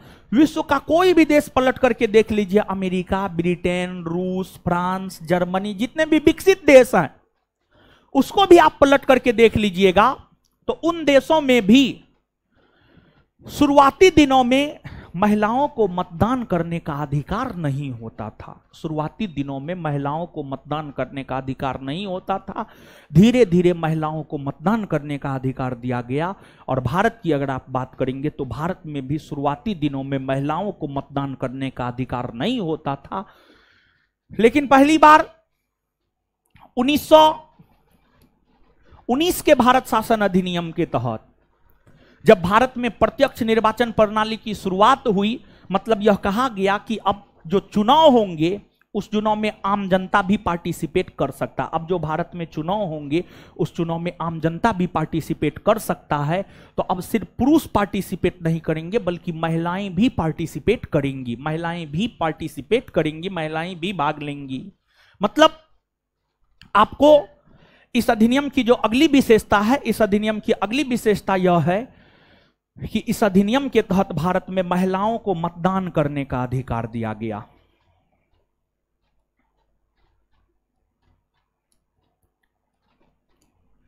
इस अधिनियम के तहत भारत में महिलाओं को मतदान करने का अधिकार दिया गया, महिलाओं को मतदान करने का अधिकार दिया गया। इसके बाद आपको यह जो अधिनियम है, इस अधिनियम के तहत केंद्रीय बजट से राज्य के बजट को अलग कर दिया गया। इस अधिनियम के तहत जो है आपको केंद्रीय बजट से राज्य के बजट को अलग कर दिया गया।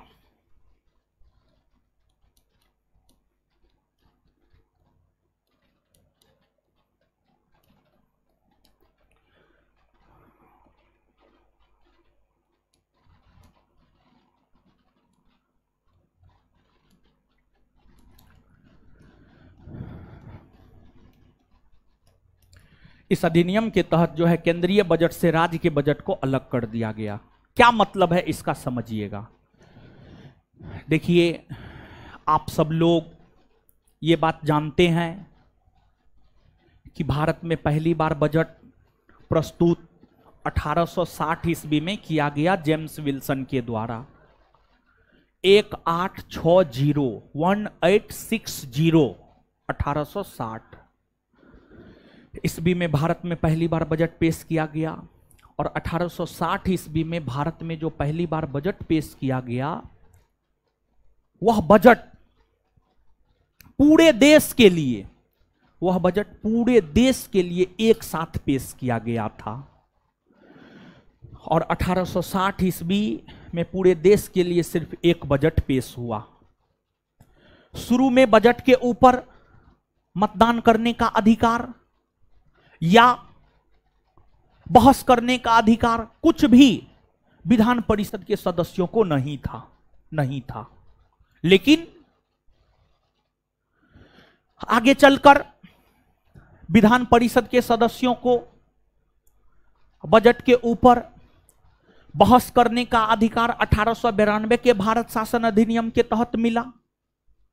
और 1909 के भारत शासन अधिनियम के तहत बजट के ऊपर विधान परिषद के सदस्यों को मतदान करने का भी अधिकार मिला। आगे चलकर 1919 के भारत शासन अधिनियम के तहत केंद्रीय बजट से राज्य के बजट को अलग कर दिया गया। इसका मतलब यह है कि 1860 ईस्वी से लेकर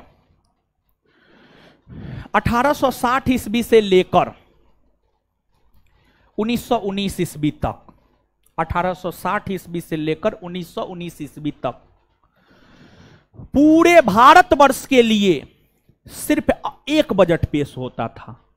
1860 से लेकर 1919 ईस्वी तक पूरे भारतवर्ष के लिए सिर्फ एक बजट पेश होता था। पूरे भारतवर्ष के लिए सिर्फ एक बजट पेश होता था। लेकिन इस अधिनियम के तहत जब केंद्रीय बजट से राज्य के बजट को अलग कर दिया गया तो यह प्रावधान किया गया कि अब केंद्र सरकार पूरे भारतवर्ष के लिए एक बजट पेश करेगा और प्रत्येक राज्य की राज्य सरकार अलग अलग राज्यों के लिए अपना अलग अलग बजट पेश करेगा। गौर से सुनिएगा, केंद्रीय बजट से राज्य के बजट को अलग कर दिया गया। इसका मतलब यह है कि 1919 के अधिनियम से पहले तक पूरे भारतवर्ष के लिए सिर्फ एक बजट पेश होता था। लेकिन जब केंद्रीय बजट से राज्य के बजट को अलग कर दिया गया तो पूरे भारतवर्ष के लिए एक बजट पेश होने लगा और अलग अलग राज्यों के लिए अलग अलग बजट पेश होने लगे। अलग अलग राज्यों के लिए अलग अलग बजट पेश होने लगे। मतलब अब बंगाल प्रांत के लिए अलग बजट पेश होने लगे, बिहार प्रांत के लिए अलग बजट पेश होने लगे। ये बात है। और आज भी आप देखेंगे केंद्र सरकार के द्वारा पूरे भारतवर्ष के लिए एक बजट पेश किया जाता है और प्रत्येक राज्य की जो राज्य सरकार है, जैसे बिहार की राज्य सरकार अपना अलग बजट पेश करती है, उत्तर प्रदेश की राज्य सरकार अपना अलग बजट पेश करती है, राजस्थान की राज्य सरकार अपना अलग बजट पेश करती है। ये प्रावधान वर्तमान में देश में लागू है। तो ये प्रावधान जो वर्तमान में हमारे देश में लागू है, इसकी शुरुआत 1919 के भारत शासन अधिनियम के तहत ही हुई मानी जाती है। समझे हैं इस बात? ये सब आपको 1919 के भारत शासन अधिनियम की विशेषता है और 1919 के भारत शासन अधिनियम की और भी कई सारी विशेषताएं हैं जिसकी चर्चा आगे हम आपके साथ करेंगे। जैसे शॉर्ट में आप जान लीजिए या फिर अगले क्लास में ही विस्तार पूर्वक इसकी चर्चा हम आपके साथ करेंगे। अब आइए, याद नहीं ना करवाएं, अब आइए मेरे साथ याद कीजिए, क्योंकि पढ़ाते गए और आपको बोले पढ़ते जाइए, लेकिन अब आइए मेरे साथ आप याद कीजिए, नोट दीजिए। चलिए आइए गुरुजी लोग,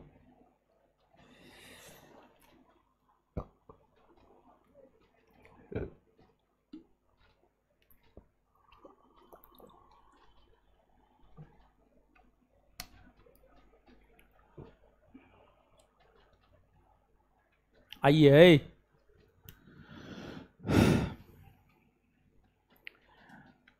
किस अधिनियम के तहत, ध्यान से जवाब दीजिएगा, अभी तुरंत समझाएं, हर बात जो समझाए हैं वही पूछेंगे ध्यान से। इन्हें आम के जगह इमली, इमली की जगह कटहल, कटहल की जगह लीची, समझे? किस अधिनियम के तहत कंपनी के व्यापारिक एकाधिकार को पूर्णतः समाप्त कर दिया गया? 1800। अगला प्रश्न, किस अधिनियम के तहत ब्रिटिश कंपनी को एक प्रशासनिक कंपनी बना दिया गया? 1833। 1800।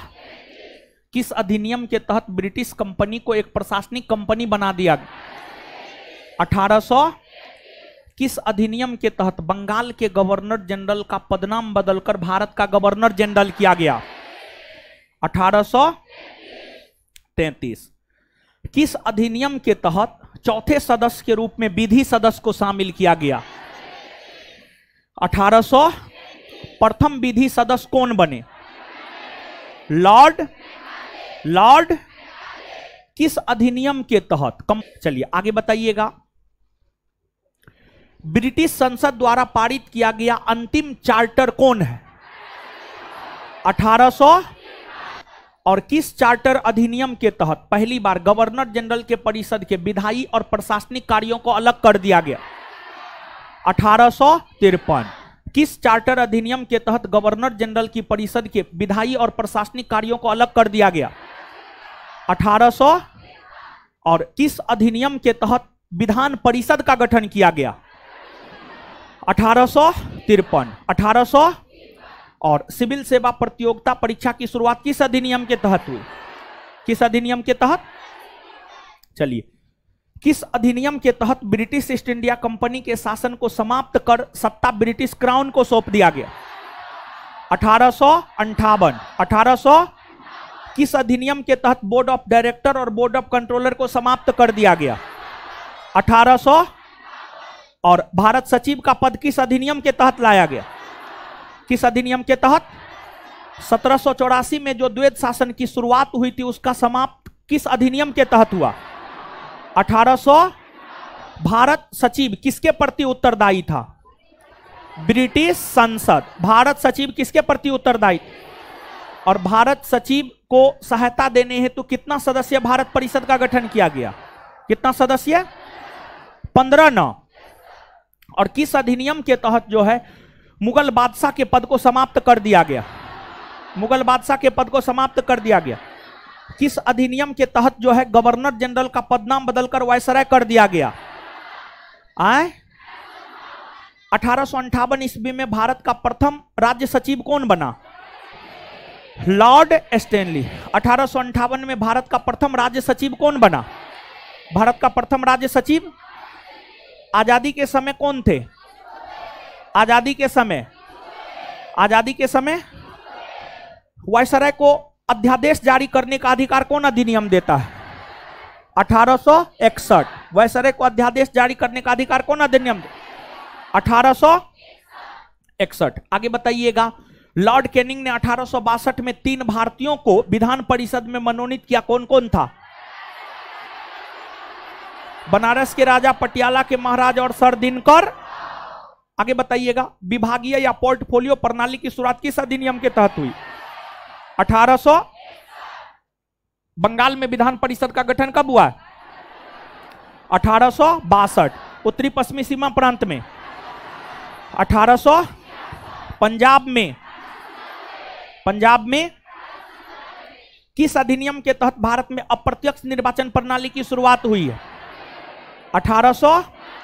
किस अधिनियम को मार्लेमिंटो एक्ट कहते हैं? मार्लेमिंटो एक्ट कहते हैं। और 1909 के भारत शासन अधिनियम को और किस नाम से जानते हैं? मुसलमानों को पृथक निर्वाचन का अधिकार किस अधिनियम के तहत दिया गया? कौन अधिनियम? भारत में सांप्रदायिक निर्वाचन का जनक किसे माना जाता है? विधान परिषद के सदस्यों को बजट पर मतदान करने का अधिकार किस अधिनियम के तहत मिला? 1900। वायसराय की कार्यकारिणी परिषद में शामिल होने वाला प्रथम भारतीय सत्येंद्र प्रसाद। वायसराय के कार्यकारिणी परिषद में शामिल होने वाला प्रथम भारतीय सत्येंद्र प्रसाद। 1909 के भारत शासन अधिनियम पारित होने के समय ब्रिटेन के प्रधानमंत्री कौन थे? एच एक्विथ। कौन थे? और 1909 के भारत शासन अधिनियम को लेकर किसने यह कहा कि यह चंद्रमा की चांदनी के समान है? किसने यह कहा कि इस अधिनियम ने भारत में उभरते लोकतंत्र का गला घोंट दिया? किसने कहा? और किसने यह कहा कि हम नाक के मुंह में दांत बोरे हैं?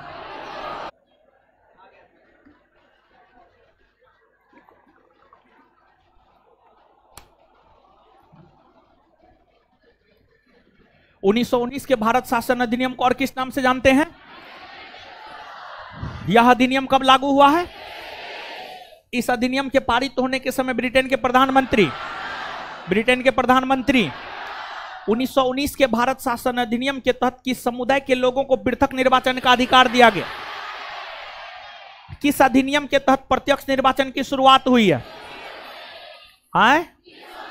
महिलाओं को मतदान करने का अधिकार मिला। केंद्रीय बजट से राज्य के बजट को अलग कर दिया गया। केंद्रीय बजट से राज्य के बजट को अलग कर दिया गया 1900। क्लियर है ये बात? आगे बताइएगा एक बात और, अप्रत्यक्ष निर्वाचन की शुरुआत किस अधिनियम के तहत? 1892। अप्रत्यक्ष निर्वाचन की शुरुआत कौन अधिनियम के तहत?